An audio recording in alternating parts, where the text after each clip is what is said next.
شروع کرتی ہوں اللہ کے نام سے جو بڑا مہربان نہایت رحم کرنے والا ہے۔ جنت ایک ایسا نام ہے جس کو سنتے ہی ہر انسان کے ذہن میں بہت سے سوالات پیدا ہوتے ہیں۔ جنت کہاں ہے؟ کیسی ہوگی؟ جنت میں کیا کیا ہوگا؟ حور کیسی ہوگی؟ اس سے تعلق کیسے قائم ہوگا؟ کیا نفسانی خواہشات ہوں گی؟ بچے کیسے پیدا ہوں گے؟ حضرت ابو ہریرہ رضی اللہ تعالی عنہ سے مروی ہے کہ ہم نے رسول اکرم صلی اللہ علیہ وسلم سے عرض کیا، اے اللہ کے رسول، ہمیں جنت کے بارے میں بتائیے گا۔ حضرت محمد نے ارشاد فرمایا، جنت کی زمین سفید اور مٹی زعفران سے بنائی گئی ہے۔ اس میں سونے اور چاندی کی اینٹیں جن کو مشک کے گاڑے اور موتیوں کے کنکریوں سے لگایا گیا ہے۔ اس کا میدان کافور کی چٹانوں سے بنایا گیا ہے۔ مشک کی دیواروں سے نہروں کو جاری کر دیا گیا ہے۔ حضرت سعد بن وقاص رضی اللہ تعالی عنہ سے مروی ہے کہ رسول اکرم نے فرمایا کہ جنت میں سے کوئی بھی چیز ناخن کے برابر بھی زمین پر نمودار ہو جائے تو ساری زمین و آسمان کو روشن کر سکتی ہے۔ حضرت عبادہ بن صامت رضی اللہ تعالی عنہ فرماتے ہیں کہ نبی اکرم کا فرمانے عالی شان ہے کہ جنت میں 100 منزلیں ہیں۔ ہر منزل اتنی بلند ہے کہ جتنا کہ زمین اور آسمان کے درمیان فاصلہ ہے۔ حضرت سعید رضی اللہ تعالی عنہ سے مروی ہے کہ نبی اکرم نے فرمایا کہ جنت 100 منزلوں پر مشتمل ہے۔ اگر جنت کی ایک منزل پر سارے جہانوں کے لوگ اکٹھے ہو جائیں تو بھی وہ منزل میں کافی جگہ بچ جائے گی۔ حضرت سیدنا سہل بن سعد رضی اللہ تعالی عنہ سے روایت ہے کہ نبی اکرم نے فرمایا کہ جنت 8 دروازوں پر مشتمل ہے۔ جنت کا ایک دروازہ اتنا بڑا ہوگا کہ حضرت سیدنا عتبہ بن رضوان سے مروی ہے کہ نبی اکرم نے فرمایا کہ جنت کے دروازوں میں دونوں پلڑوں کے درمیانی فاصلہ 40 سال کا ہے۔ حضرت موسیٰ سے مروی ہے کہ حضرت محمد نے فرمایا کہ مومن کے لیے جنت میں کھوکھلی موتی کی مانند خیمہ ہوگا جو کہ 60 میل کی دوری پر مشتمل ہوگا۔ جنتیوں کے لیے ایسے باغات ہیں جن کے نیچے سے نہریں گزر رہی ہوں گی۔ جو مومن جنت میں داخل ہوگا ان کو سبز کپڑے اور سونے کے کنگن سے مالا مال کیا جائے گا۔ قرآن پاک میں اس کا ذکر اس طرح سے کیا گیا ہے کہ جنتیوں کو سونے کے کنگن پہنائے جائیں گے، سبز کپڑے، کریب کے کپڑے اور سونے کے کنگن پہنائے جائیں گے۔ حضرت سیدنا ابو سید رضی اللہ تعالی عنہ سے روایت ہے کہ رسول کریم کا فرمان ہے کہ جو کوئی بڑھاپے یا کم عمری میں وصال کر جائے گا تو اس کو جنت میں 30 سال کا بنا دیا جائے گا۔ جنت میں داخل ہونے والے مومن ٹیک لگا کر بیٹھیں گے، اس طرح سے ان کو سکون اور آرام میسر ہوگا۔ حضرت انس رضی اللہ تعالی عنہ سے مروی ہے کہ رسول اکرم نے فرمایا کہ جنتیوں میں سے جو سب سے نچلے درجے کا جنتی داخل ہوگا اس کے لیے بھی 10,000 نوکر ہوں گے۔ اس کے ہاتھوں میں 2 قسم کے پیالے ہوں گے جن میں سے ایک چاندی کا، دوسرا سونے کا ہوگا، جس میں مختلف قسم کے کھانے ہوں گے جو کہ ایک دوسرے سے علیحدہ علیحدہ ہوں گے۔ حضرت سیدنا میمونہ رضی اللہ تعالی عنہا سے مروی ہے کہ میں نے حضرت محمد صلی اللہ علیہ وسلم کو فرماتے سنا ہے کہ اگر کوئی جنتی کسی پرندے کی خواہش کرے گا، اللہ تعالیٰ کے حکم سے وہ پرندہ اس کے آگے پکا ہوا حاضر کر دیا جائے گا۔ جب وہ اس سے پیٹ بھر لے گا تو پرندہ پھر سے زندہ ہو کر اڑ جائے گا۔ حضرت جابر سے روایت ہے کہ نبی اکرم نے فرمایا کہ جنتی جو بھی کھائے پیے گا نہ تو ان کو تھوک آئے گا اور نہ ہی پیشاب اور نہ ہی پخانہ۔ تو صحابی اکرام نے فرمایا کہ وہ کھائی پی ہوئی چیزوں کو کس طرح ہضم کریں گے؟ تو نبی کریم نے فرمایا کہ ان کو ڈکار آئے گی اور پسینہ مشک کی خوشبو جیسا ہوگا، وہ ہر سانس لیتے ہوئے الحمدللہ والحمدللہ کا ذکر کرتے رہیں گے۔ جنت میں پینے کے لیے ایسی بہترین نشے کے بغیر شراب ہوگی جس میں بے پناہ خوشبو آتی ہوگی۔ جنت کا موسم اس طرح سے ہوگا کہ نہ تو جنت میں زیادہ گرمی ہوگی اور نہ سردی کا موسم دیکھنے کو ملے گا۔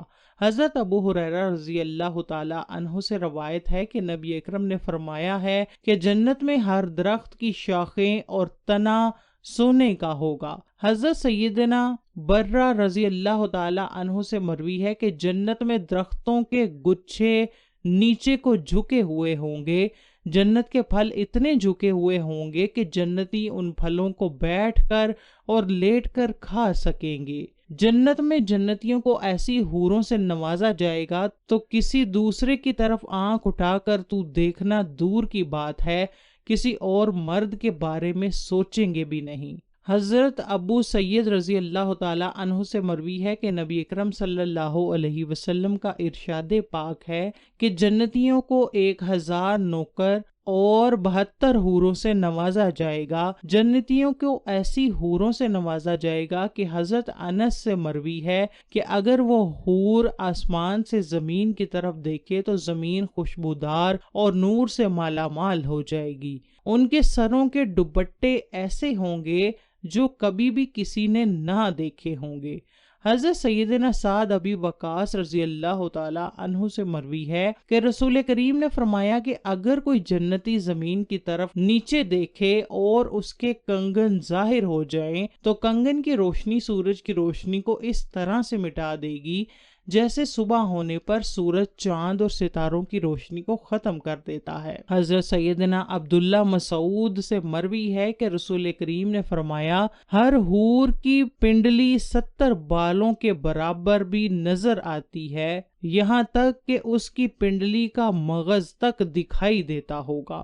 گویا اللہ تعالیٰ کا فرمان ہے کہ وہ لال اور یاقوت اور مونگا ہے۔ یاقوت ایک ایسا پتھر ہے کہ اگر تم اس کے اندر دھاگا ڈالو اور اس کو بند کر دو پھر بھی تم اس پتھر کے باہر سے دھاگے کو دیکھ سکو گے۔ جنتی انسان جنت میں اپنے بیڈ پر بیٹھا ہوگا کہ اچانک اللہ تعالیٰ کی طرف سے اس پر نور ظاہر ہو جائے گا کہ وہ بندہ سوچے گا کہ اللہ تعالیٰ نے اپنے بندوں پر اپنی رحمت کی برسات کی ہے۔ اس نور سے ایک حور ظاہر ہوگی جو اس بندے سے درخواست کرے گی کہ اے اللہ کے نیک بندے، تیرے پاس ہمارے لیے وقت نہیں ہے، میں اللہ تعالیٰ سے تیری طرف نازل کی گئی حوروں میں سے ہوں جس کا وعدہ اللہ تعالیٰ نے قرآن پاک میں کیا ہے۔ جب جنتی اپنی ماسیری کے اندر بیٹھا حور کی طرف رجوع کرے گا تو اس کو ایک اور حور اپنی طرف رجوع کرنے کو کہے گی۔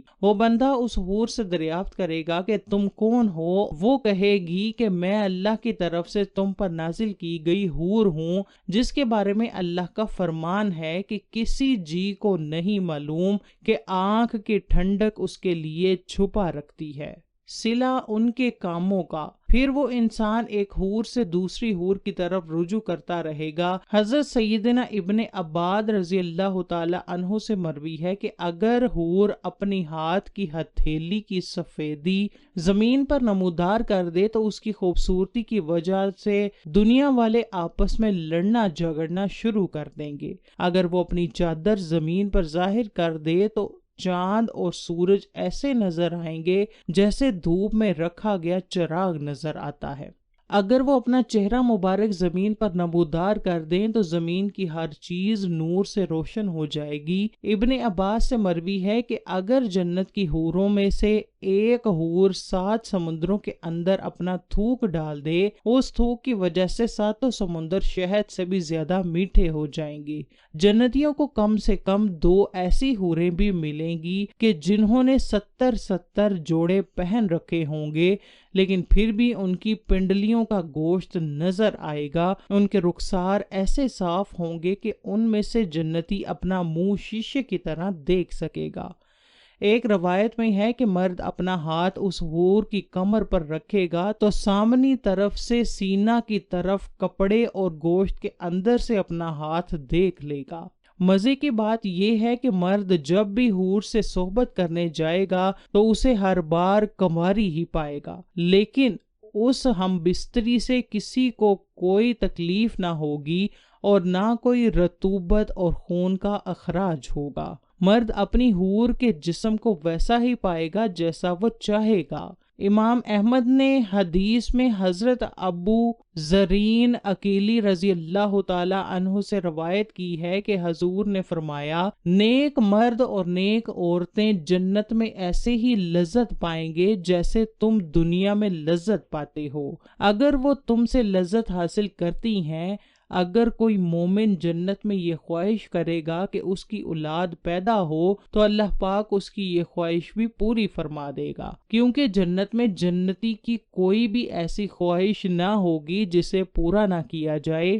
اس بارے میں ترمذی شریف کی حدیث بھی پیش کی جاتی ہے۔ حضرت ابو سعید خدری رضی اللہ تعالی عنہ سے روایت ہے کہ رسول اللہ صلی اللہ علیہ وسلم نے فرمایا، مومن جنت میں جب اولاد چاہے گا تو حمل، زچگی اور پرورش اسی وقت ہو جائے گی جیسے وہ چاہے گا۔